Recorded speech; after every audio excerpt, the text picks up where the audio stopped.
Na'udzu billahi minasyaitonir rajim. Bismillahirrahmanirrahim. Assalamualaikum warahmatullahi wabarakatuh. Alhamdulillahi rabbil alamin. Nahmaduhu subhanahu wa ta'ala wa nastaghfiruh. Wa na'udzu billahi min syururi anfusina wa min sayyiati a'malina. Man yahdihillahu fala mudilla lahu wa man yudlilhu falan tajida lahu waliyyan mursyida. Allahumma shalli wa sallim ala nabiyyina wa habibina wa syafi'ina wa sayyidina Muhammad sallallahu alaihi wasallam wa ala alihi wa ashabihi wa man tabi'ahum bi ihsanin ila yaumiddin. Amma ba'du, fa ya ayyuhal muslimuna wal muslimat, ittaqullaha wal tanzur nafsum ma qaddamat lighad wattaqullaha innallaha khabirum bima ta'malun. Wa qala Allah ta'ala fil Qur'anil Karim, na'udzu billahi minasyaitonir rajim. Bismillahirrahmanirrahim.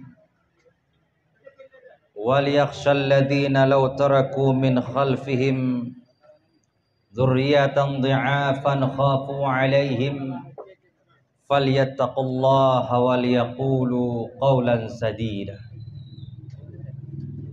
Wa qala Rasulullah sallallahu alaihi wasallam, innallaha yuhibbul 'abdal ghaniyal taqiyal khafiyya. Sadaqallahul azim wa nahnu ala dzalika minasyahidin. Kaum muslimin dan muslimat yang dirahmati Allah Subhanahu wa taala, alhamdulillah pada malam yang berbahagia ini dengan qudrah dan iradah Allah yang dinaungi dengan rahmat dan karunia-Nya, kita semuanya bisa hadir ke tempat saudara kita yang kita muliakan ini dalam rangka kita membahagiakan, menunaikan undangan dalam pesta khitan sunat Rasul adinda kita, ananda kita Bulqaini dan Hafizah. Mudah-mudahan kedua adik kita ini dimudahkan oleh Allah Subhanahu wa taala untuk menjadi anak yang saleh dan salihah, sehingga bisa membantu orang tuanya untuk mudah menuju ke jalan surga Jannatun Na'im. Pertemuan kita pada malam ini juga dengan harapan semoga semua kita yang hadir pada malam ini juga diberkati dan dirahmati oleh Allah Subhanahu wa taala, karena ini adalah bagian daripada amalan silaturrahim. Kata Rasulullah sallallahu alaihi wasallam dalam sebuah hadis, siapa yang menyambung silaturrahim, wassalahullah, Allah pun akan menyambung rahmatnya dengan hamba tersebut. Namun sebaliknya, siapa yang memutus silaturrahim, qata'ahullah, Allah pun akan memutuskan rahmatnya daripada hamba tersebut. Ini dengan nuansa silaturahim kita pada malam ini, antara saya bersama Kakanda Bang Makni pada malam ini. Kami dari Kota Pajar ke Kampung Rimau ini kali yang kedua. Pertama kemarin di masjid memenuhi undangan Isra dan Mi'raj melalui guru kita, Ustaz kita, Ustaz Tarmizi. Pada malam ini kami melalui Ustaz Haji Syarifuddin, mewakili daripada Ahlul Bait, dimudahkan oleh Allah Subhanahu wa taala sampai ke tempat ini tanpa ada halangan sedikit pun. Ini adalah berkat daripada semangat silaturahim. Cuma bedanya kali yang pertama kemarin setelah ceramah Isra Mi'raj di masjid, Ustaz Syarifuddin belum jadi betal mal dia. Ini malam ini sudah jadi kepala betal mal. Gimana Ustaz? Ya, alhamdulillah. Ini amanah demi amanah diberikan kepada beliau.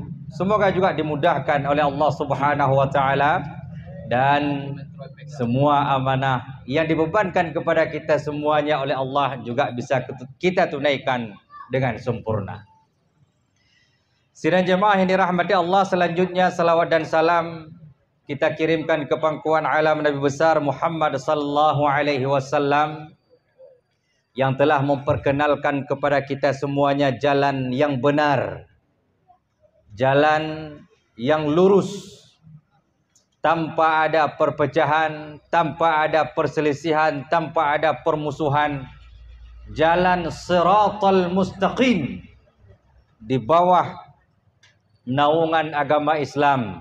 Kita semuanya berada satu rel yang sama, hidup dengan Islam, mati dengan Islam, dan dibangkitkan di atas agama Islam. Dan insya Allah kita semuanya mendapatkan syafaat Rasulullah sallallahu alaihi wasallam dan masuk ke dalam syurga Darussalam. Begitu juga kepada keluarga beliau, para sahabat, tabi'in serta para ulama-ulama pewaris Nabi, baik yang sudah kembali kepada Allah ataupun yang masih berada di tengah-tengah kita, yang selalu istiqamah membimbing dan mengajak umat ke jalan Allah Subhanahu wa taala. Yang kami muliakan pertama sekali Bapak dan Ibu tuan rumah beserta segenap keluarga. Yang kami hormati Bapak Imam Mukim beserta segenap perangkat. Yang kami hormati Bapak Kecik beserta segenap perangkat. Yang kami hormati Bapak Imam Cik, Khatib dan Bilal. Yang kami muliakan segenap guru-guru kami, ustaz-ustaz kami, para tengku-tengku kami yang hadir dalam majlis ini, serta yang kami banggakan santri dari Dayah Babus Salam Batu Karong Simpang Kanan yang sudah membersamai kita pada malam yang berbahagia ini. Mudah-mudahan sekali lagi pertemuan kita ini diberkati oleh Allah Subhanahu wa taala. Bapak Ibu yang dirahmati Allah, pada malam ini saya tidak banyak menyampaikan, cuma beberapa poin saja yang berkaitan dengan kehidupan kita, amal ubudiyah kita, dan insya Allah mudah-mudahan bisa kita amalkan dalam kehidupan kita sehari-hari dalam rangka memperbaiki ubudiyah kita kepada Allah Subhanahu wa taala. Yang pertama, sidang jemaah yang dirahmati Allah, saya ingin menyampaikan sebuah hadis Rasulullah sallallahu alaihi wasallam yang diriwayatkan oleh seorang sahabat yang bernama Muaz bin Jabal. Muaz bin Jabal ini dalam sejarah sahabat itu adalah sahabat yang paling alim di bidang halal dan haram. Dalam bidang fikih, Muaz bin Jabal termasuk yang paling alim. Muaz bin Jabal, beliaulah yang diutus oleh Rasulullah sallallahu alaihi wasallam ke negeri Yaman. Untuk apa? Untuk mewakili Rasulullah berdakwah dan mengajarkan agama ini ke negeri Yaman. Ketika Muaz bin Jabal pamitan kepada Rasulullah sallallahu alaihi wasallam, Rasulullah bertanya kepada Muaz, "Wahai Muaz, bima tahkum? Dengan apa engkau akan menyampaikan hukum ke negeri Yaman?" Muaz menjawab, "Bi kitabillah." dengan kitab Allah. Wa illam tajid, kalau hukum itu tidak ada dalam Al-Quran, wahai Muaz, dengan apa engkau berhukum? Muaz menjawab, bisunnati Rasulillah, dengan sunnah Rasulullah. Wa illam tajid, kalau tidak ada dalam hadisku, dengan apa hai Muaz? Fabi ra'yi, maka dengan pendapatku. Setelah mendengar jawaban Muaz, Rasulullah sallallahu alaihi wasallam memukul pundak Muaz bin Jabal. Waffaqallahu Rasulillah. Ini doa Muaz, doa Rasulullah kepada Muaz bin Jabal. Waffaqallahu Rasulillah. Semoga Allah memberikan bimbingan kepada utusan Rasulullah, yaitu Muaz bin Jabal. Tapi yang paling berkesan daripada perpisahan sebelum berangkat ke Yaman ini, Rasulullah mengatakan kepada Muaz, ya Muaz, la'allaka, ataupun dalam sebuah riwayat, la'alli la alqaka ba'da 'ami hadza. Apabila engkau berangkat ke Yaman, wahai Muaz, bisa jadi engkau balik ke Madinah, engkau tidak lagi berjumpa denganku. Wa tamurra ala qabri hadza, dan engkau akan melintasi kuburanku. Mendengar ini, Muaz bin Jabal luar biasa gemetarnya. Ternyata ini perpisahan, bukan perpisahan duniawi saja. Tetapi Rasulullah mengabarkan, bisa jadi hai Muaz, setelah engkau selesai tugasmu di Yaman, engkau akan kembali ke Madinah, tidak berjumpa denganku, tapi justru melintasi kuburanku. Jadi saking dekatnya Muaz bin Jabal bersama Rasulullah sallallahu alaihi wasallam, sehingga isyarat wafat Nabi pun disampaikan kepada Muaz. Namun dalam kajian pertama kita malam ini, saudara jemaah yang dirahmati Allah, kita ingin melihat satu cuplikan percakapan Muaz dengan Rasulullah, yang mana percakapan itu mewakili kita semuanya. Hadis ini diriwayatkan bahwasanya Muaz bertanya kepada Rasulullah sallallahu alaihi wasallam, dan saya yakin Bapak Ibu sekalian, adik-adik santri semuanya, pertanyaan Muaz bin Jabal ini mewakili pertanyaan kita semuanya. Yakin sekali saya. Apa kata Muaz? Ya Rasulullah, akhbirni bi'amalin yudkhilanil jannah wa yuba'iduni 'anil nar. Ya Rasulullah, kabarkan kepadaku amalan yang bisa mendekatkanku masuk surga dan jauh daripada neraka. Ini tidak ada umat Islam dimanapun, termasuk dirimu ini, yang tidak ingin masuk surga. Adik-adik santri mau masuk asrama atau mau masuk rumah sendiri? Ini biasanya anak-anak asrama kalau udah keluar, kepingin keluar terus, susah di asrama. Kita semua kepingin masuk surga. Tidak ada satupun umat Islam, meskipun dia tidak salat, meskipun dia tidak puasa, meskipun dia itu penuh dengan dosa, selama dia Islam, kalau kita tanya, Yuang, nanda masuk surga atau neraka? Pasti jawabannya surga. Ini sudah ditanya oleh Muaz kepada Rasulullah. Sebagaimana yang Bokecek cakap, ini perwakilan kita untuk bertanya kepada Rasulullah pertanyaan Muaz. Sebelum dijawab oleh Rasulullah, Rasulullah mengatakan kepada Muaz, ya Muaz, laqad sa'alta an azim. Engkau bertanya tentang amalan masuk surga dan jauh daripada neraka. Itu pertanyaan, wahai Muaz, pertanyaan yang begitu berat. Azim. Berat sekali. Lalu Rasulullah memberikan sebuah motivasi. Wa innahu layasirun ala man yassarahullah. Meskipun berat wahai Muaz, tapi dia akan terasa mudah bagi siapa yang dimudahkan oleh Allah Subhanahu wa ta'ala. Ini kepada adik-adik santri. Kira-kira mudah tak menuju surga?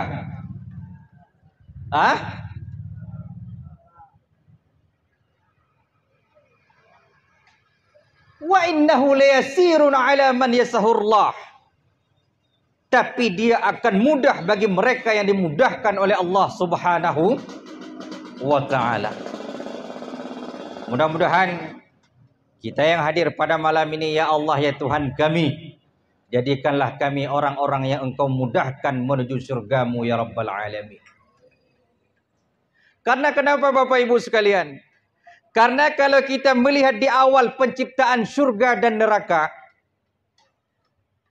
Allah Subhanahu wa ta'ala menyampaikan kepada Jibril, wahai Jibril, coba lihat surga yang telah aku siapkan. Ditengoklah sama Jibril surga itu, subhanallah, nikmat yang luar biasa, ma la ainun ra'at wala uzunun sami'at wala khatara biqalbil bashar.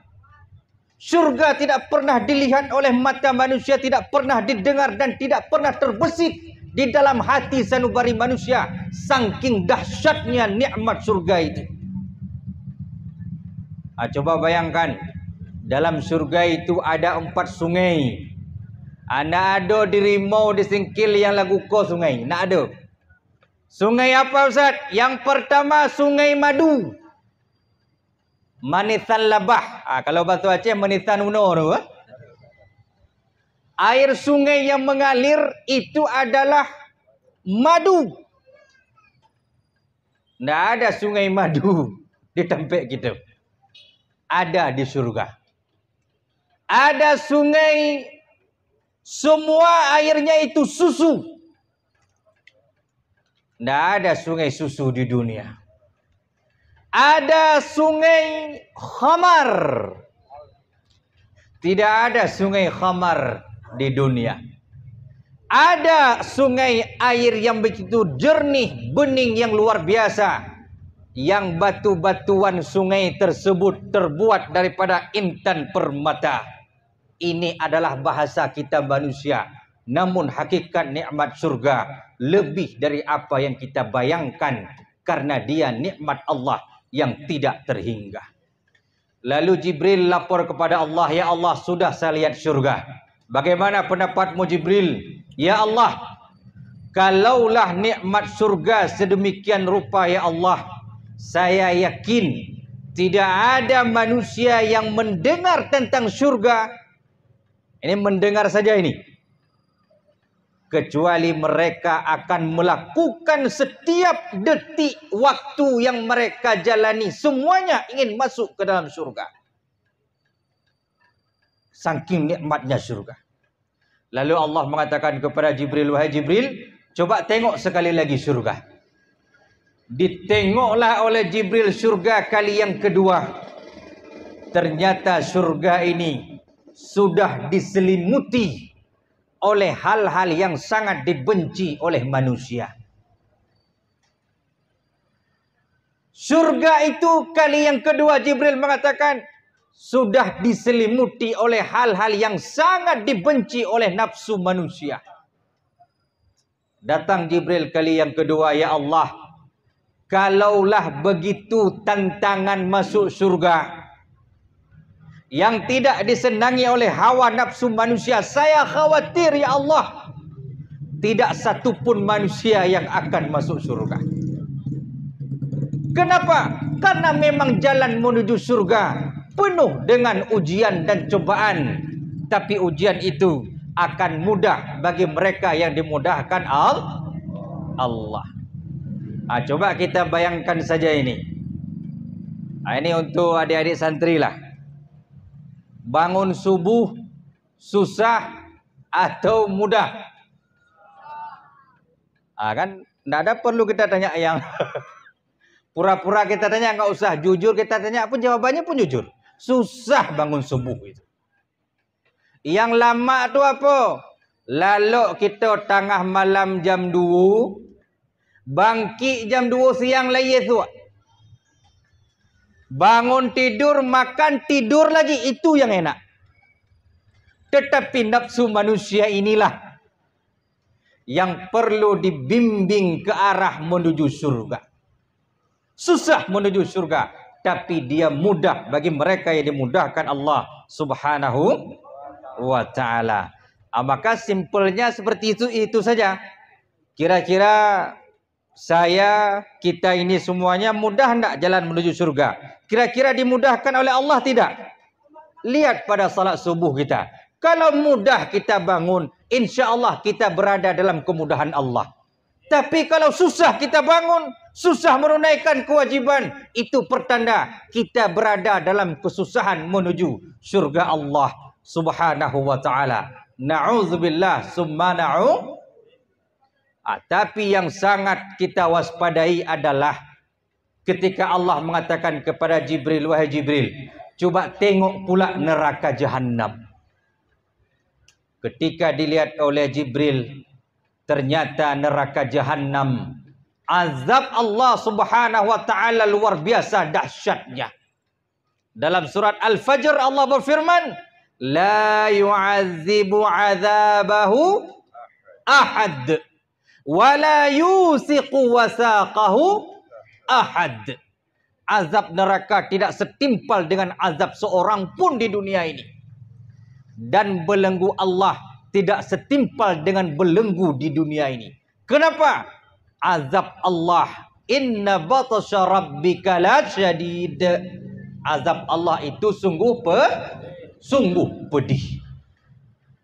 Balik Jibril kepada Allah, ya Allah, kalaulah seperti itu neraka, saya yakin tidak ada seorang manusia pun yang mendengar tentang neraka, kecuali mereka akan lari daripada neraka. Setiap nafas yang mereka hembuskan, pasti mereka berusaha untuk lari menjauh daripada neraka Jahannam. Kenapa? Ini dalam ayat Allah Subhanallah. Minuman penghuni neraka itu, jus pokatnya itu nanah.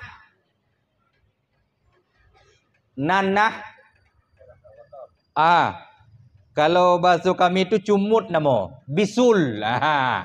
Bisul itu kan banana. Nanah bisul tu lah, letak dalam galeh, minum. Kalau dalam neraka bukan saja nanah yang mendidih, itulah minuman penghuni neraka. Ada yang lain, timah yang mendidih yang menjadi minuman mereka. Ada manusia yang lain, keringat penghuni neraka menjadi minuman mereka. Supaya nak ada diisi nanah, tuangku isi ya ianya ke dapat ambo.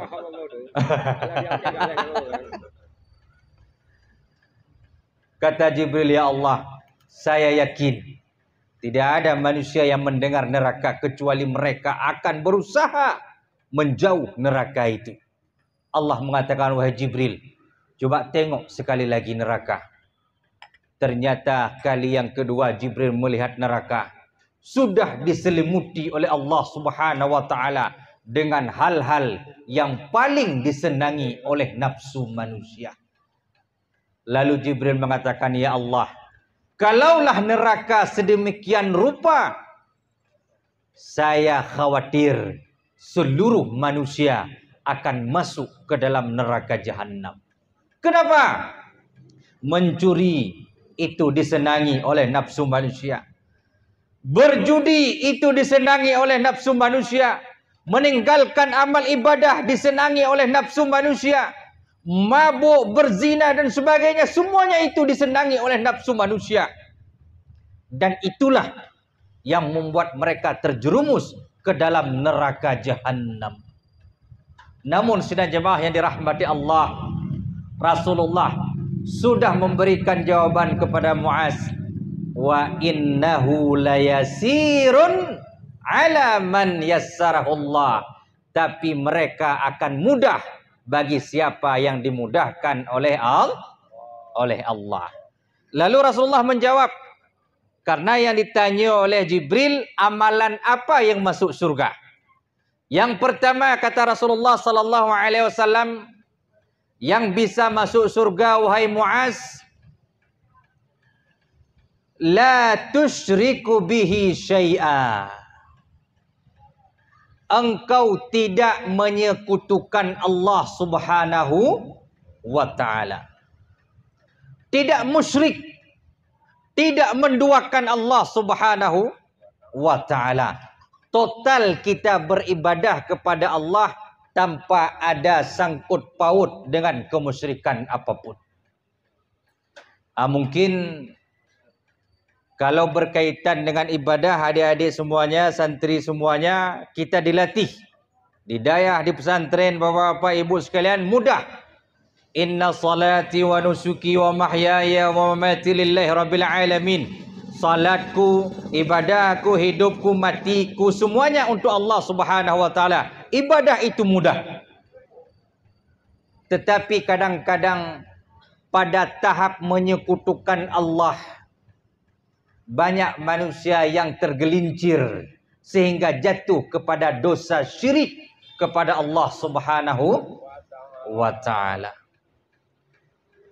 Ini contoh kemusyrikan yang dipertontonkan di sirkuit Mandalika, Ustaz. Masalah hujan masih percaya sama pawang hujan. Ini perbuatan syirik. Di dalam akhir surat Luqman, Allah Subhanahu wa taala mengatakan hujan itu urusan Allah, kapan turun, di mana turun, urusan Allah. Tapi inilah yang terjadi. Mereka masih percaya kepada ramalan-ramalan dan khayalan-khayalan yang sebenarnya itu adalah hak Allah Subhanahu wa taala. Yang kedua kata Rasulullah, kalau engkau ingin masuk surga wahai Jibril wa Muaz, wa tuqimus shalah, dan mendirikan salat. Dan mendirikan salat. Ini hati-hati Bapak Ibu yang dirahmati Allah. Orang tua semuanya yang memiliki anak, baik laki-laki dan perempuan yang memiliki cucu, hati-hati. Dalam surat Maryam ayat 59 Allah sudah mewanti-wanti kita. Di mana firman Allah, fa khalafa min ba'dihim khalfun adha'us shalah. Nanti akan ada generasi-generasi yang meninggalkan salat. Ini sudah disampaikan oleh Allah dalam surat Maryam ayat 59. Wattaba'us syahawat. Mereka tidak melaksanakan salat, tetapi mereka mengikuti hawa nafsu duniawi mereka. Siapa mereka itu? Adalah generasi-generasi Islam. Anak-anak Islam. Mereka beriman kepada Allah, ber-KTP Islam, semuanya Islam. Tetapi pada giliran melaksanakan salat, adha'us salah, mereka melalaikan ibadah salat. Apa yang harus kita lakukan Bapak Ibu yang dirahmati Allah untuk menanamkan semangat salat bagi anak-anak kita? Selain kita mengajarkan langsung ibadah salat. Inilah yang dibacakan oleh adik kita tadi. Ayat di mana Nabi Ibrahim berdoa agar dirinya dan generasinya menjadi imam bagi umat-umat yang berikutnya. Namun dalam surat Ibrahim, Nabi Ibrahim sendiri berdoa kepada Allah Subhanahu wa taala tentang salat. Rabbi ja'alni muqimas salah wa min dzurriyyati. Ya Allah, jadikanlah saya orang yang mendirikan salat, begitu juga anak-anak cucu saya. Ini kita doakan semuanya Bapak Ibu yang dirahmati Allah. Kita ikuti doa ini. Ini doa Nabi Ibrahim ini. Memang akan ada generasi yang meninggalkan salat. Buktinya kita lihat aja di rumah kita lah. Berapa orang penghuni rumah? 5 orang. Ayahnya, ibunya, anak ada 3. Kira-kira apakah ketiganya ini melaksanakan sholat? Kalau tidak, hal yang paling ampuh kita lakukan adalah setelah mengajarkan mereka ibadah salat, kita bantu dengan berdoa seperti doanya Nabi Ibrahim. Apa doa Nabi Ibrahim? Rabbi ja'alni muqimas salati. Kita ikuti semuanya. Rabbi ja'alni muqimas salati wa min dzurriyyati Rabbana taqabbal du'a. Diikuti ya. Rabbi ja'alni muqimas salati wa min dzurriyyati Rabbana taqabbal du'a. Di mana artinya, ya Allah, ya Tuhanku, jadikanlah saya orang yang mendirikan salat. Begitu juga anak cucuku. Rabbana taqabbal du'a. Ya Allah, jadikanlah doa ini dikabulkan, terwujud kalau kami ini, saya dan anak cucu saya adalah orang-orang yang mendirikan salat, Yang berikutnya dijawab oleh Rasulullah kepada Muaz, wa tasumu Ramadan. Kalau engkau ingin masuk surga, hai Muaz, selanjutnya adalah engkau harus berpuasa di bulan Ramadan. Wa tu'tiyaz zakah, dan tunaikan zakat. Wa tahujjul baita, dan melaksanakan ibadah haji.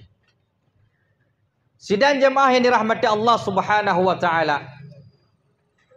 Jawaban pertama Rasulullah ini adalah jawaban yang menunjukkan kepada rukun, kepada kewajiban. Inilah sempurnanya Rasulullah sallallahu alaihi wasallam. Pertanyaannya sedikit tapi jawabannya itu panjang lebar tanpa harus menimbulkan pertanyaan yang lain. Lalu Rasulullah menjelaskan kepada Muaz, ala adulluka abwabal khair. Hai Muaz, saya akan mengabarkan kepadamu pintu-pintu kebaikan yang lain sehingga engkau mudah masuk surga. Kalau yang pertama tadi itu memang udah wajib. Syirik itu jangan, wajib. Salat, puasa, zakat, haji itu wajib. Tapi ada pintu-pintu kebaikan, amalan-amalan sunat yang lain, wahai Muaz, yang bisa engkau amalkan dan amalan itu memudahkan engkau masuk ke dalam surga. Kata Muaz bin Jabal, iya ya Rasulullah, kira-kira apa pintu kebaikan yang lain itu? Rasulullah menjawab, as-siyamu junnah. Puasa itu adalah perisai. Puasa itu adalah pelindung. Puasa apa? Puasa sunat. Yang wajib sudah memang tadi Ramadan, tapi ini puasa sunat. Dalam sebuah hadis yang lain Rasulullah sallallahu alaihi wasallam bersabda, "Man shama yauman fi sabilillah." Siapa yang puasa sunat sehari di jalan Allah, ab'adahu Allahu wajhahu 'anil nari 70 kharifan. Puasa Senin sunat kita laksanakan. Kamis, ini insya-Allah besok 1 Muharram saja ya. Puasa kita 10 Asyura, puasa kita Tasu'a pada hari ke-9 dan ke-10 Muharram. Siapa yang berpuasa sunat di jalan Allah, maka Allah akan jauhkan wajahnya daripada api neraka sejauh 70 tahun perjalanan. Ini mudah-mudahan insya-Allah besok 1 Muharram kita hitung pada hari Tasu'a, pada hari Asyura dapat kita mengamalkan ibadah puasa sunat. 1 hari 70 tahun dijauhkan wajah kita daripada api neraka jahannam. Ini pintu kebaikan yang pertama, wahai Muaz. Sudah engkau laksanakan puasa wajib, ditambah lagi dengan puasa sunat. Lalu Rasulullah menjawab, pintu kebaikan amalan sunat berikutnya adalah was-sadaqatu tudfi'ul khati'ata kama yudfi'un narul ma'a. Yang kebaikan sunat berikutnya yang bisa engkau lakukan, wahai Muaz, untuk jauh daripada neraka, mudah ke syurga setelah engkau puasa sunat, adalah bersedekah-sedekah sunat. Yang wajib sudah zakat tadi. Kalau engkau bersedekah, wahai Muaz, sedekah itu bisa menghapus dosa sebagaimana air memadamkan api. Sedekah bisa mengampunkan dosa sebagaimana air bisa memadamkan api. Dengan bersedekah, insya Allah jauh daripada neraka jahanam. Ini bukankah surga itu salah satu pintunya memang namanya pintu sedekah. Yang wajib memangnya sudah zakat tadi. Kata Rasulullah, ada yang lain lagi, wahai Muaz. Dengan bersedekah sunat menurut keikhlasan dan kemampuan kita masing-masing. Salah satu pintu surga namanya pintu sedekah. Dalam sebuah hadis Rasulullah sallallahu alaihi wasallam menyampaikan, ittaqun nara walau bisyaqqit tamar. Takutlah engkau kepada neraka jahanam walaupun hanya dengan separuh biji kurma. Ini misalnya kita ada kurma satu ini, bagi dua, setengah biji kurma ini ataupun kurma ini kita sedekahkan kepada orang lain. Ya Allah, dengan sedekah setengah kurma ini selamatkan saya dari api neraka jahanam. Insya Allah sedekah yang kecil itu bisa menyelamatkan kita. Subhanallah, fadilah sedekah. Apalagi kalau sedekahnya dengan kopi susu malam ini saya lihat. Ini saya yang ada susu kopi tinggal di bawah. Kalau kepingin kopi susu, cari gelas satu lagi dicampur aja, Ustaz. Subhanallah, jangan pernah takut dengan sedekah. Muaz mengatakan, Rasulullah mengatakan, wahai Muaz, bersedekah. Yang wajib memang sudah jadi rukun.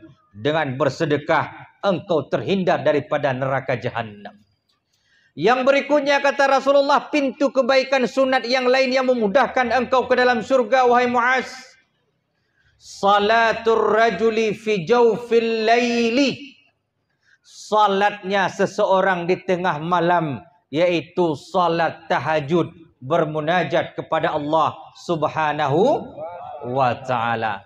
Kata Rasulullah, kalau kalian menyebarkan salam, assalamualaikum, lalu kalian memberikan makan orang yang membutuhkan, lalu kalian beribadah ketika manusia tidur, kalian akan digiring ke dalam surga Darussalam.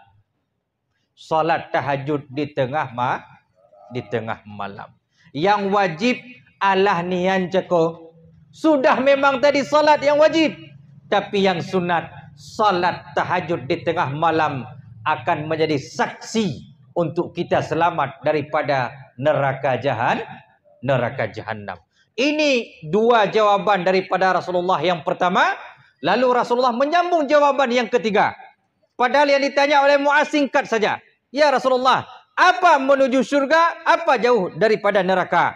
Jawaban Rasulullah sudah dua. Jawaban Rasulullah yang ketiga disambung jawabannya oleh Rasulullah. Ala ukhbiruka bira'sil amri wa amudihi wa zirwati sinami.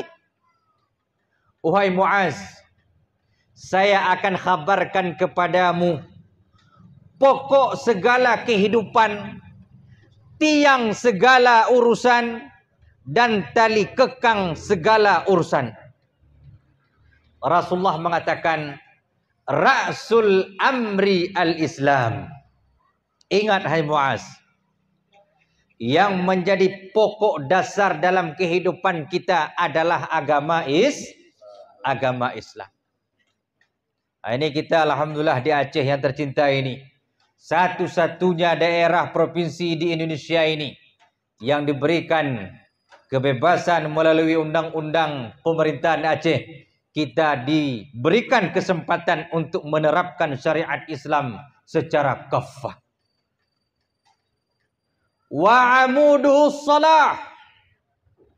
Pokok kehidupan kalian berada dalam agama Islam. Tiang Islam adalah salat.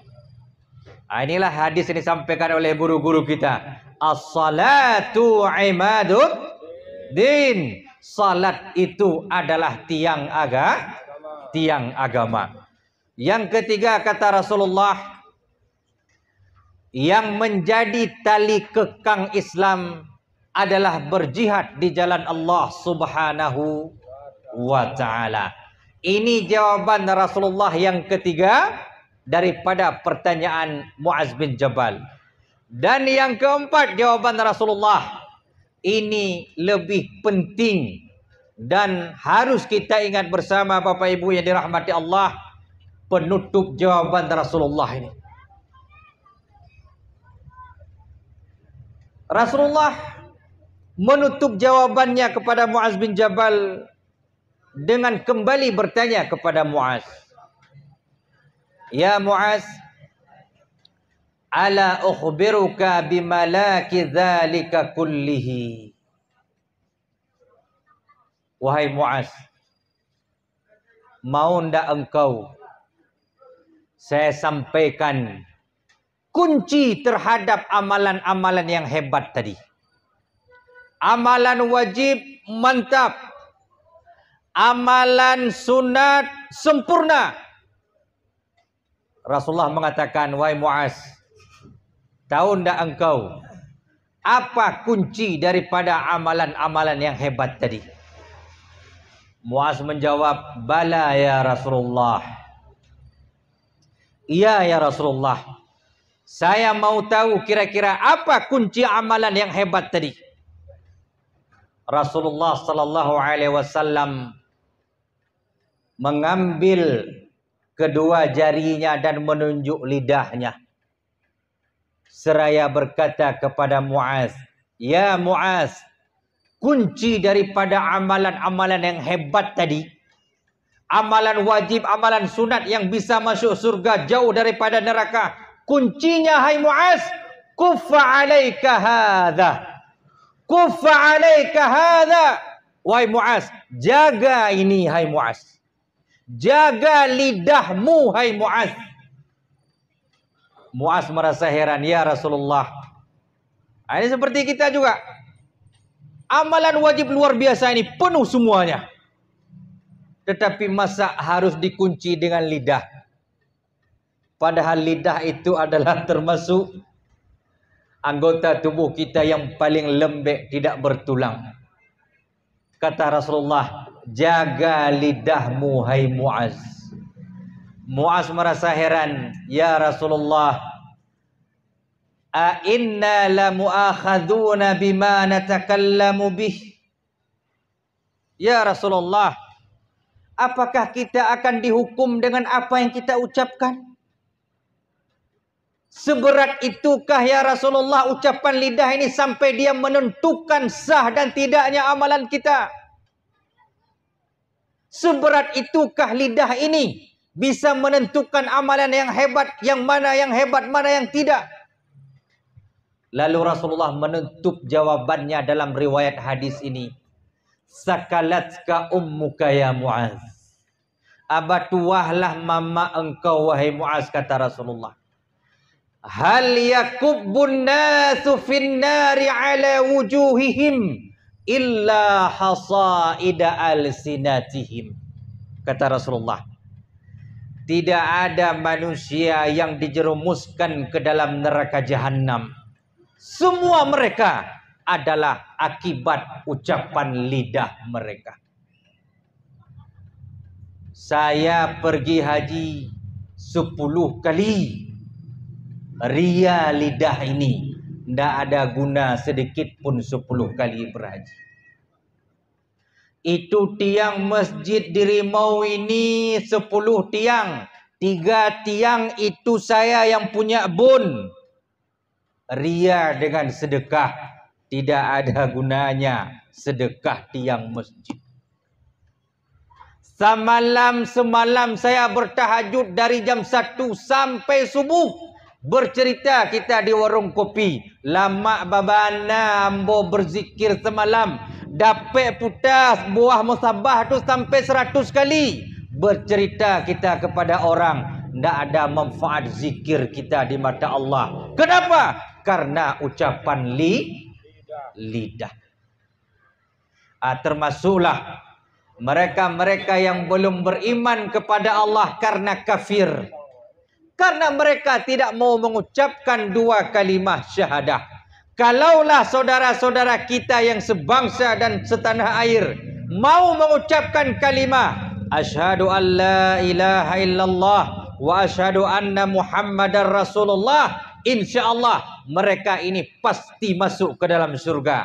Tapi sayang, lidahnya lemah, tidak mampu mengucapkan 2 kalimah. Gara-gara lidah ini mereka tidak diberikan kesempatan menuju surga Allah Subhanahu wa taala. Sidang jemaah walimah yang dirahmati Allah Subhanahu wa taala. Kalaulah kita melihat dalam hadis yang lain berkaitan dengan khitan baik laki-laki ataupun perempuan, Rasulullah menyampaikan sebuah hadis, man dhammana li ma baina lihyaihi wa baina fakhidhaihi. Siapa yang menjamin kepadaku di antara 2 bibirnya, yaitu lidah, dan bisa menjamin di antara kedua pahanya, maka saya jamin dia masuk surga. Di antara 2 lidah, di antara 2 bibir lidah, di antara 2 paha kemaluan laki-laki dan perempuan. Maka kalau kita berbicara tentang walimah khitan, hikmah yang paling besar yang harus kita jawab adalah setelah dikhitan, apa yang harus dilakukan oleh manusia? Jawabannya adalah menjaga barang yang dikhitan itu. Dari mana kita jaga? Daripada perbuatan keji, perbuatan zina. Kenapa? Kalau mampu jaga, jamin 2 paha dan 2 lidah, kata Rasulullah, saya jamin dia dalam surga. Berarti kebalikannya, siapa yang tidak bisa jaga lidah dan di antara kedua pahanya, Rasulullah tidak menjamin orang tersebut masuk ke dalam surga Jannatun Naim. Sidang jemaah yang dirahmati Allah Subhanahu wa taala. Bulan yang lalu ada masuk berita di Serambi bahwasanya ini kejadiannya di Aceh Besar ini. Mahkamah Syariah Aceh Besar menerima kasus gugat cerai, artinya istri menggugat suami untuk talak. Itu lebih kurang hampir 200 kasus selama tahun 2021. Saya bersama Ustaz Syarifuddin, kami sama-sama dosen Koperteis, itu sering melakukan penelitian di jurusan Hukum Keluarga Islam. Saya ketua prodi Stay Tapak Tuan Hukum Keluarga Islam. Kita melakukan penelitian di Mahkamah Syariah di Tapak Tuan. Di antara salah satu kasus yang paling banyak terjadi perceraian adalah, karena kasus perselingkuhan. Bahasa perselingkuhan ini bahasa manusia saja. Tetapi kalau bahasa agama, mereka tidak bisa menjamin di antara kedua pahanya, baik laki-laki ataupun perempuan. Maka sidang jemaah yang dirahmati Allah Subhanahu wa taala, apabila kita sanggup mengelola dan mengawasi serta mengatur hawa nafsu kita. Baik hawa nafsu mulut kita makan yang halal-halal saja, bukan yang haram, maupun hawa nafsu syahwat kita yang halal-halal saja, bukan yang haram. InsyaAllah kembali kepada awal jawaban Rasulullah, innahu layasirun ala man yassarahullah. Mereka akan dimudahkan oleh Allah menuju surga Jannatun Na'im. Inilah kira-kira sidang jemaah yang dirahmati Allah, poin pertama yang kita sampaikan pada malam ini melalui hadis Muaz bin Jabal. Yang kedua, sidang jemaah yang dirahmati Allah Subhanahu wa taala, poin yang kedua kita berpegang kepada ayat Allah di dalam surat An-Nisa ayat 9, di mana Allah Subhanahu wa taala berfirman, wal yakhshal ladzina law taraku min khalfihim dzurriyyatan dhi'afan khafu 'alaihim. Hendaklah setiap orang tua, bapak-bapak, ibu-ibu, ayah-ayah, mak-mak semuanya merasa takut dan khawatir apabila anak-anak mereka di kemudian hari adalah anak-anak Islam generasi yang lemah. Ba'ado khawatir kita. Harus ada rasa takut. Aku anak ambo ko yang laki-laki ba'alah esok. Yang perempuan ini kira-kira kalau besar bisa ndak dia jaga dirinya? Ini anak saya yang nomor 3 ini kira-kira bisalah dia menyelamatkan dirinya daripada hantuan dunia yang luar biasa ini. Ada rasa takut. Hari ini Bapak Ibu yang dirahmati Allah, hampir seluruh masjid di Aceh ini jarang kita lihat generasi-generasi muda yang berada di dalam barisan-barisan shaf salat jamaah. Kenapa? Salah satu jawabannya karena orang tua mereka tidak merasa khawatir, tidak merasa takut dengan anak-anak mereka. Namun Allah Subhanahu wa taala mengatakan, rasa khawatir itu falyattaqullaha walyaqulu qawlan sadida. Kita memiliki kewajiban terhadap anak-anak kita dengan bertakwa kepada Allah Subhanahu wa taala dan dengan berkata jujur di antara sesama kita manusia. Kadang-kadang kita bertanya, mengeluh, Pak Ustaz, anak saya malas sekali bangun tidur, anak saya malas sekali belajar, anak saya suka membantah, anak saya payah dididik, payah ditegur. Kadang-kadang bukan anak itu yang bermasalah, Bapak Ibu yang sekalian. Sebelum anak itu durhaka kepada kita, bisa jadi kita duluan yang terlebih dahulu durhaka kepada anak kita. Hal ini pernah terjadi pada masa Umar bin Khattab. Ada seorang bapak mengeluh kepada Umar, wahai Umar, anak saya ini. Mengeluh, punya anak batat kalau bahasa Aceh. Bandel. Enggak mau dengar nasihat dan lain sebagainya. Lalu Umar bin Khattab dengan penuh kebijaksanaan mengatakan kepada bapak ini, wahai bapak, datangkan anakmu. Anakmu yang engkau bilang bandel itu datangkan di hadapan saya. Lalu datanglah anak ini. Umar bertanya kepada anak, wahai anak, ini bapakmu mengeluh dengan keadaanmu, sikapmu, akhlakmu. Lalu anak ini menjawab, wahai Amirul Mukminin Umar bin Khattab, saya seperti ini, salah satu alasannya adalah ayah saya membuat nama saya itu dengan nama yang tidak baik. Nama anak tidak baik. Sehingga dengan nama itu dia dibuli sama kawannya, nama itu diejek oleh kawannya. Makanya saya bersikap seperti itu kepada ayah saya. Pada saat itulah Umar mengatakan, wahai fulan, sebelum anakmu durhaka kepadamu, terlebih dahulu engkau sudah durhaka duluan kepada anakmu. Padahal itu masalah nama. Ini kita bikin nama anak juga bagian daripada kewajiban yang harus kita tunaikan kepada anak-anak kita.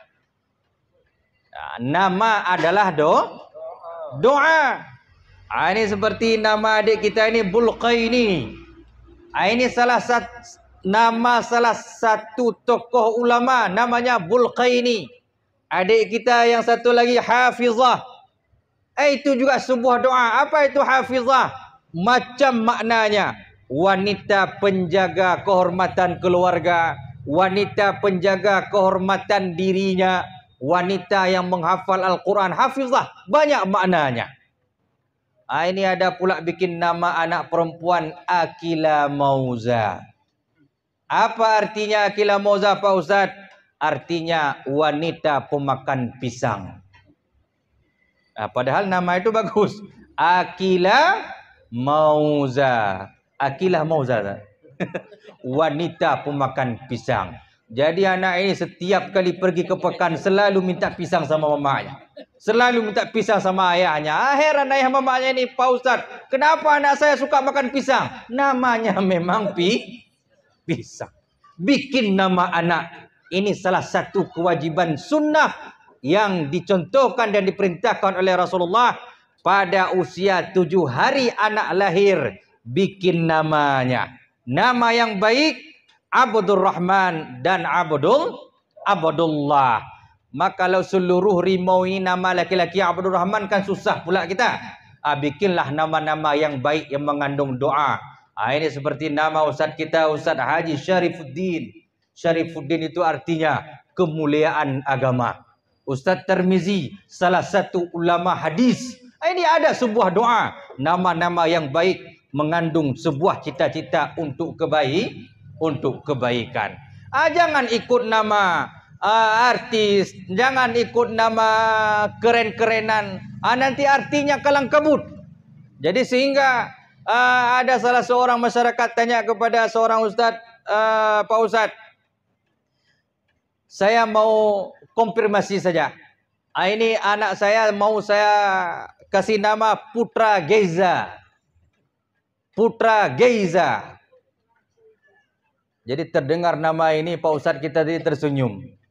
Kalau seperti itu diganti saja Geiza itu. Diganti aja menjadi Putra Reda. Kenapa Pak Ustaz? Karena Geiza itu dalam bahasa Arab artinya tai. Berak artinya. Jadi Putra Geiza itu artinya adalah laki-laki tai. Jadi jangan semua yang ada di Arab semuanya dibikin nama. Kecuali yang baik-baik okeylah. Tapi kalau di dalam Al-Quran pun kita lihat juga tanda-tandanya itu. Tabbat yada Abi Lahab. Ada anak-anak panggil ayahnya Abi. Abi, sama ya Abi dengan dalam Al-Quran Abi Lahab katanya. Ini udah pandai pula anak sama ayahnya. Nama bagian daripada hal yang harus diperhatikan oleh kedua orang tuanya. Bikin nama anak yang baik. Karena dalam doa, dalam nama itu mengandung doa untuk kebaikan sang anak. Berikutnya sidang jemaah yang dirahmati Allah Subhanahu wa taala. Bikin nama yang baik, cukur rambutnya, kemudian akikahkan, tunaikan sunat akikahnya. Dan berikutnya adalah, inilah yang dilakukan oleh saudara kita, melaksanakan khitan sunat Rasul, mengikuti sunnah Rasulullah sallallahu alaihi wasallam. Nabi Muhammad lahir ke dunia ini dalam keadaan makhtun, sudah dikhitan. Namun ada kelompok liberal. Orang liberal ini mereka coba melawan dengan memakai embel emansipasi wanita, di mana mereka menolak khitan bagi anak perempuan. Sementara Rasulullah sallallahu alaihi wasallam mengatakan khitan lil banin sunnah. Sunat Rasul untuk anak laki-laki itu adalah sunnah. Sementara khitan bagi anak perempuan adalah karamah, kemuliaan. wanita yang dikhitan akan lebih mulia daripada wanita-wanita yang tidak dikhitan. Ini secara hukum fikih. Namun lebih daripada itu, sidang jemaah yang dirahmati Allah, setelah kita tunaikan sunat-sunat fitrah ini, kewajiban orang tua untuk menghindari rasa takut terhadap generasi-generasi mereka yang lemah. Mereka harus melakukan kewajiban sebagaimana yang dilakukan oleh ahli hikmah yang bernama Luqmanul Hakim. Kita takut anak kita lemah imannya. Kita takut anak kita lemah akalnya. Kita takut anak kita lemah agamanya. Untuk menghindari rasa takut itu, selaku ayah dan ibu, lakukan kewajiban seperti yang telah dilakukan oleh Luqmanul Hakim. Kalau kita lihat dalam surat Luqman, yang pertama dilakukan oleh Luqman adalah menanamkan pendidikan tauhid akidah kepada anaknya. Ya bunayya la tusyrik, wahai anakku, buah hatiku, belahan jantung, jangan engkau syirik kepada Allah Subhanahu wa taala. Ini coba kita lihat, anak-anak Islam pertama lahir apa yang dikumandangkan? Azan. Apa itu azan? Kalimah tauhid. Yang pertama sekali didengar ketika nongol ke dunia adalah kalimah azan. Allahu Akbar, Allahu Akbar, sampai yang terakhir la ilaha illallah. Ini kalau kita masyarakat adat Aceh, ada klut, ada alas kita di sini. Jadi kalau kita masyarakat Aceh, setelah diazan, ya dalam ayunan pun dinyanyikan alunan-alunan ataupun kasidah-kasidah tauhid. La ilaha illallah, kalimah taibah bekai tamati. Itu artinya la ilaha illallah, bekal hidup untuk menutup dengan husnul khati. Ini ketika ayunan. La ilaha illallah, kalimah taibah bekai tamati.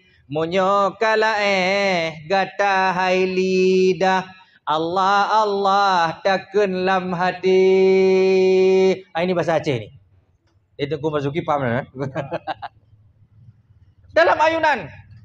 Tapi sebagian kita lihatlah mamak zaman now, ayah zaman now, anaknya dimasukkan dalam ayun, tali ayun disambungkan ke kabel listrik, dan ayunnya itu ada pula nyanyian-nyanyian waktu kita TK dulu.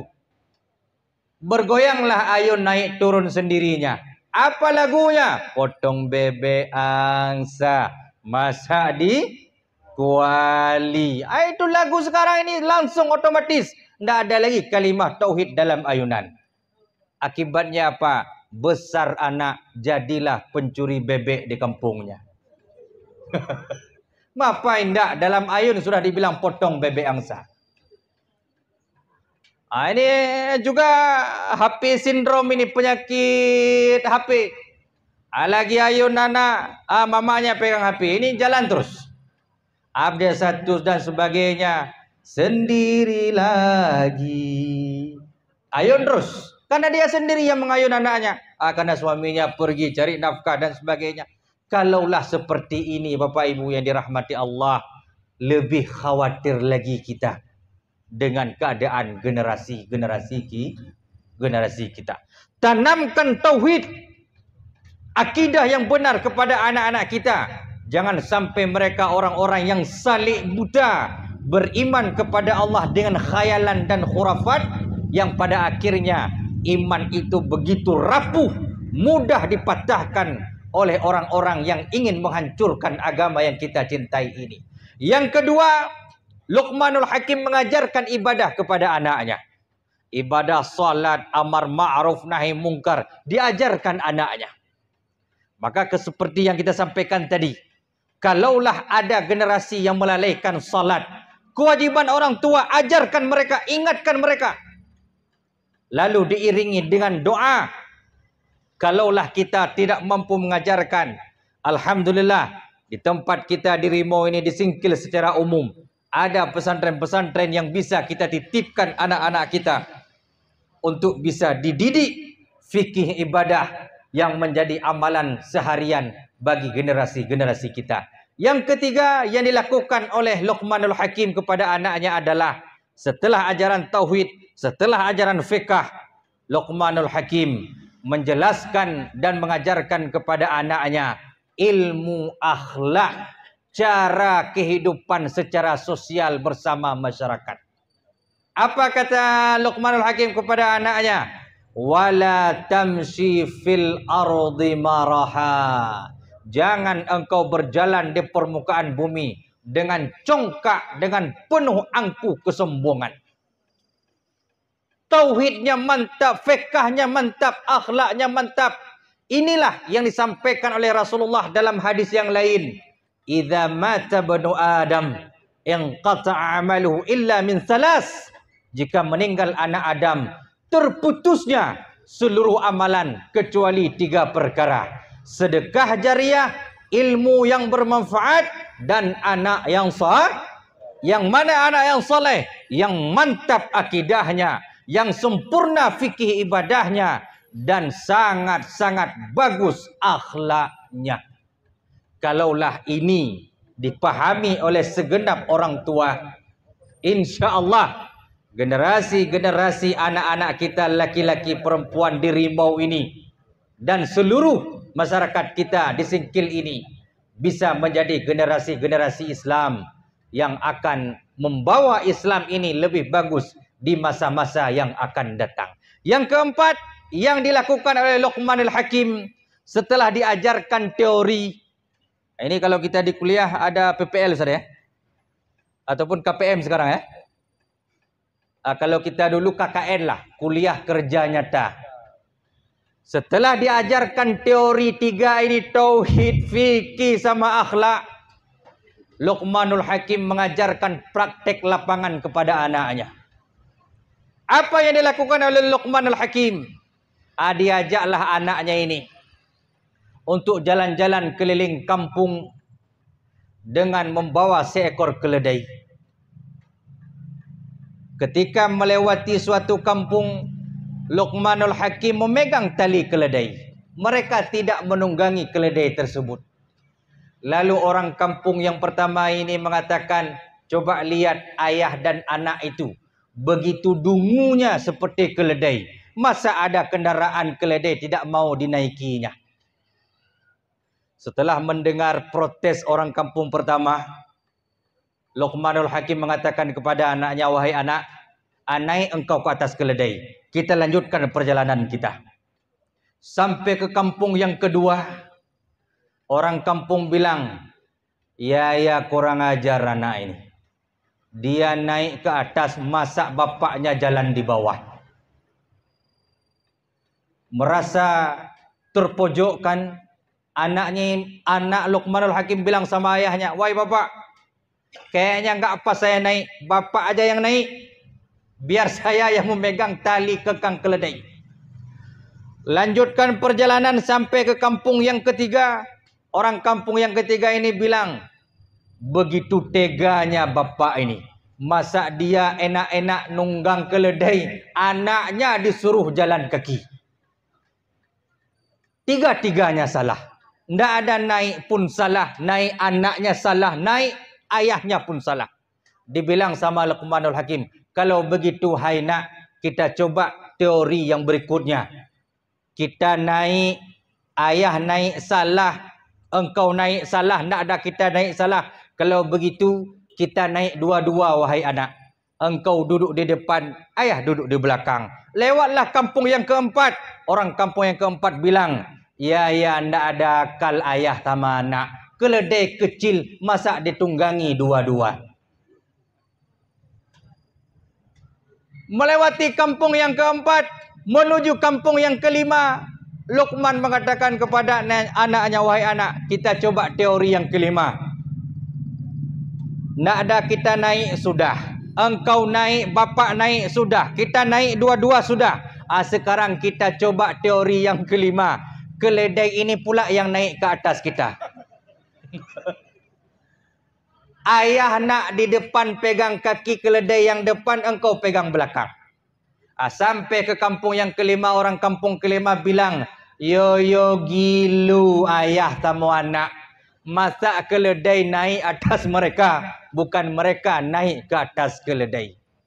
Mendengar protes kelima kampung yang berbeda-beda ini, Luqmanul Hakim menurunkan keledai lalu berkata kepada anaknya, wahai anakku buah hati belan jantung, inilah dunia nak, inilah dunia. Sehebat apapun yang engkau lakukan, inilah dunia. Serba salah di mata orang lain, tetapi tidak pernah salah apabila engkau berpegang dengan agama Allah Subhanahu wa ta'ala. Ini kami pergi berdua pulang Kota Pajanan ini, tidak ada rencana mobil di atas kami, bang. Ini luar biasa Luqmanul Hakim. Bagaimana mengajarkan anaknya teori beserta praktek. Dan pada akhirnya anaknya ini menjadi anak yang beriman kepada Allah Subhanahu wa ta'ala. Kemudian sidang jemaah yang dirahmati Allah Subhanahu wa ta'ala, yang terakhir daripada penyampaian kita pada malam ini adalah bagaimana malam ini dalam momentum kita juga Tahun Baru Islam, kami ingin menyampaikan beberapa hal berkaitan dengan Tahun Baru Islam yang sekilas tadi sudah kita sampaikan, di mana di dalam bulan Muharram ini kita disunatkan puasa pada hari Tasu'a dan pada hari Ashura. Ketika Rasulullah berhijrah ke Madinah, Rasulullah melihat orang-orang Yahudi berpuasa pada hari Ashura.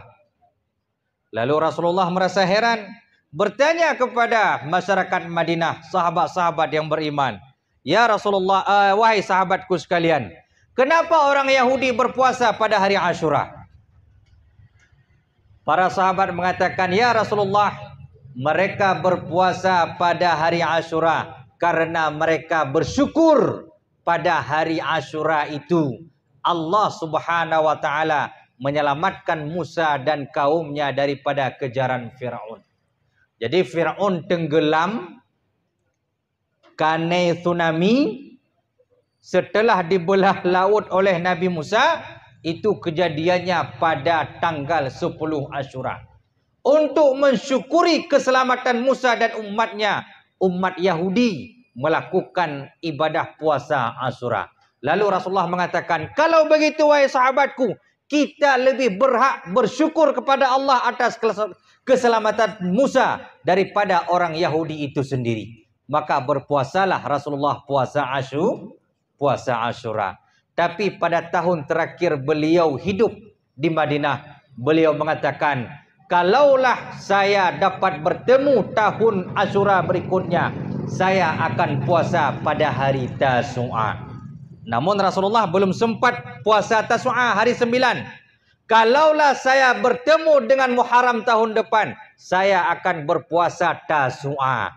Jadi kita umat Islam disunatkan berpuasa Tasu'a dan Ashura untuk membedakan dengan puasa Ashura kaum Yahudi, karena sebenarnya Nabi Musa itu lebih dekat dengan kita umat Islam daripada umat Yahudi itu sendiri. Sidang jemaah yang dirahmati Allah Subhanahu wa ta'ala, inilah kira-kira pertemuan kita pada malam yang berbahagia ini.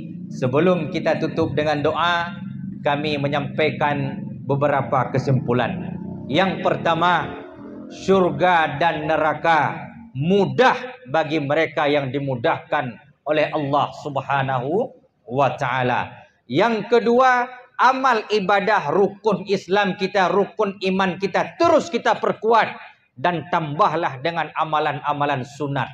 Tapi ingat, sehebat-hebat amal ibadah kita, jangan pernah kita sepelekan kuncinya, yaitu menjaga lidah daripada menyakiti sesama manusia. Yang berikutnya kesimpulan kita adalah anak ini adalah amanah titipan Allah Subhanahu wa taala. Kita harus merasa takut bagaimana keadaan mereka di masa yang akan datang. Ketakutan itu kita tutupi dengan apa yang dilakukan oleh Luqmanul Hakim. Ajarkan iman tauhid yang benar kepada mereka. Ajarkan fikih Islam kepada mereka. Ajarkan akhlak kepada mereka. InsyaAllah anak-anak ini akan bermanfaat bagi kita di dunia dan juga menjadikan penebus kita daripada dosa-dosa dan bisa memudahkan kita ke dalam surganya Jannatun Na'im. Amin amin ya rabbal alamin. Dan marilah kita akhiri dengan berdoa kepada Allah Subhanahu wa taala. Na'udzu billahi minasy syaithanir rajim. Bismillahir rahmanir rahim. Alhamdulillahi rabbil alamin hamdan yuwafi ni'amahu wa yukafi mazidah. يا ربنا لك الحمد كما ينبغي لجلال وجهك الكريم وعظيم سلطانك. اللهم صل على سيدنا محمد وعلى آله وصحبه أجمعين. اللهم ربنا ظلمنا أنفسنا وإن لم تغفر لنا وترحمنا لنكونن من الخاسرين. ربنا لا تزغ قلوبنا بعد إذ هديتنا وهب لنا من لدنك رحمة إنك أنت الوهاب. اللهم اغفر لنا ذنوبنا ولوالدينا ولمن دخل بيوتنا من المؤمنين والمؤمنات ولا تزد الظالمين إلا خسارا. اللهم اغفر لنا ذنوبنا ولوالدينا وللمؤمنين والمؤمنات يوم يقوم الحساب. ربنا تقبل دعاء. اللهم اجعلنا من مقيم الصلاة ومن ذريتنا. اللهم اجعلنا من مقيم الصلاة ومن ذريتنا. اللهم اجعلنا من مقيم الصلاة ومن ذريتنا. ربنا تقبل دعاءنا إنك أنت السميع العليم. اللهم أحسن عاقبتنا في الأمور كلها وأجرنا من خزي الدنيا وعذاب الآخرة. اللهم إنا نسألك رضاك والجنة ونعوذ بك من سخطك والنار. اللهم تقبل منا صلاتنا وصيامنا وركوعنا وسجودنا وتضرعنا وتخشعنا وتمم تقصيرنا يا الله يا أرحم الراحمين. اللهم أنزل علينا الرحمة والسكينة والغفران والصبر والنور والهداية واستقامة على أهل هذا البيت خاصة وعلى بيوت المسلمين عامة يا الله يا رب العالمين. اللهم لا تدع لنا في هذا المجلس ذنبا إلا غفرته ولا هما إلا فرجته ولا دينا إلا قضيته ولا حاجة من حوائج الدنيا والآخرة إلا قضيتها يا الله يا رب العالمين. اللهم اجعل جمعنا هذا تجمعا مرحوما وتفرقنا من بعده تفرقا معصوما ولا تجعل منا شقيا ولا محروما برحمتك يا أرحم الراحمين. اللهم ربنا آتنا في الدنيا حسنة وفي الآخرة حسنة وقنا عذاب النار. سبحانك رب العزة عما يصفون وسلام على المرسلين والحمد لله رب العالمين. الفاتحة. ورحمة الله. نعوذ بالله من الشيطان الرجيم. Bismillahirrahmanirrahim. Alhamdulillahi rabbil alamin. Ar-Rahmanir-Rahim. Maliki yaumiddin. Iyyaka na'budu wa iyyaka nasta'in. Ihdinas siratal mustaqim. Siratal ladzina an'amta 'alaihim ghairil maghdubi 'alaihim waladdallin. Amin ya Allah, amin ya Rahman, amin ya Rahim, amin ya mujibas sailin. Allahumma ja'al akhir kalamina 'inda intihai ajalina qawla la ilaha illallah. Allahumma astajib du'aana washfi mardana warham amwatana. Da'wahum fiha subhanaka Allahumma wa tahiyyatuhum fiha salam. Wa akhiru da'wana anil hamdulillahi rabbil alamin. Sallallahu ala Sayyidina Muhammad sallallahu alaihi wasallam. Sallallahu ala Sayyidina Muhammad sallallahu alaihi wasallam. Sallallahu ala Sayyidina Muhammad. Ya Rabbi salli alaihi wasallim. Allahumma salli alaihi wasallam. Terima kasih atas segala perhatian dan kebersamaan. Sekali lagi kami ucapkan kepada Ahlul Bait dan mohon maaf atas segala kekurangan dan kejanggalan. Kami akhiri wabillahi taufiq wal hidayah. Wassalamualaikum warahmatullahi wabarakatuh.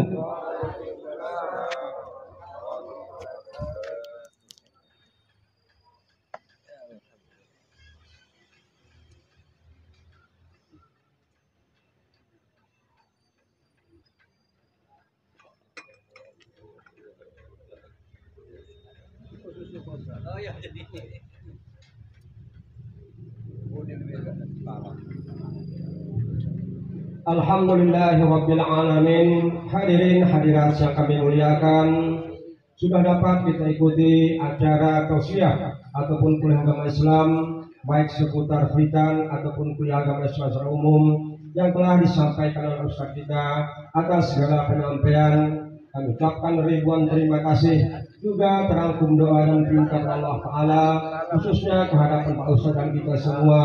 Semoga selalu diberikan Allah Ta'ala keberkahan ilmu dan amal, berkah rezeki dan kesehatan. Amin amin ya rabbal alamin. Sekali lagi atas segala penyampaian kami ucapkan ribuan terima kasih.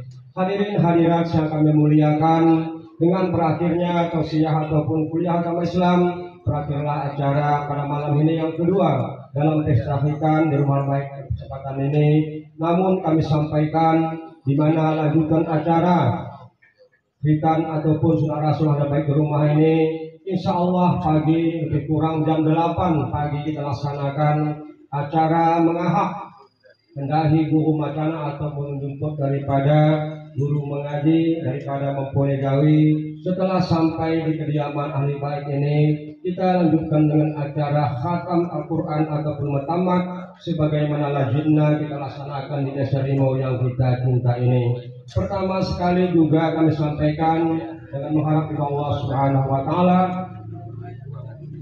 Kami sampaikan juga pertama sekali dengan mengharap Allah Subhanahu wa Ta'ala, sekaligus kami mendoakan semoga Bapak Ibu hadirin-hadirat seluruh undangan selalu dalam kesehatan demi keberlangsungan langkah Allah Ta'ala, supaya sama-sama kita kembali lagi hadir besok pagi dalam pesta yang sama. Demikian juga lebih kurang Kalau kamat nina menghadap kiblat, setelah kita nina tamat bahu mau kita mangan adat ataupun bersama, anda sekalian naik hadapan pasien tua, baik walaupun adat yang isyarat asal hadir pada jadwal yang telah ditentukan. Amin amin ya rabbal alamin. Bagaimana tuh untuk mengiring mungkin dari Pak Ustadz lain kita balik nina malam endah ke kediamannya kota Muhammad nina kota Tapatuan. Kami mendoakan kombiak nami Pak Ustadz bagaimana sekalian dan kombiak nami semoga selamat-selamat dan tercapai segala tujuan. Amin ya rabbal alamin. Bagaimana tuh kami dari Pak Ahli baik menyuan tomat nina di tanah matuan asa mahasa cek mami menyuan lejina. Kami doakan komyak nami selamat-selamat ina sehat-sehat naulah kami sitaringna. Akhirul kalam, terima kasih segala penyampaian. Bagaimana itu kami lanjutkan untuk acara selingan pada kesempatan ini.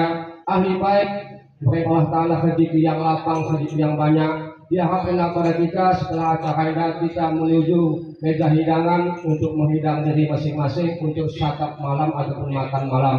Kepada komyak nami ke Bapak Ibu yang artinya pada kesempatan ini memang kami hidang tiga kalak nahan dan lebih kurang agak 11 kami hidang dari Bapak Gaji Bapak Imam.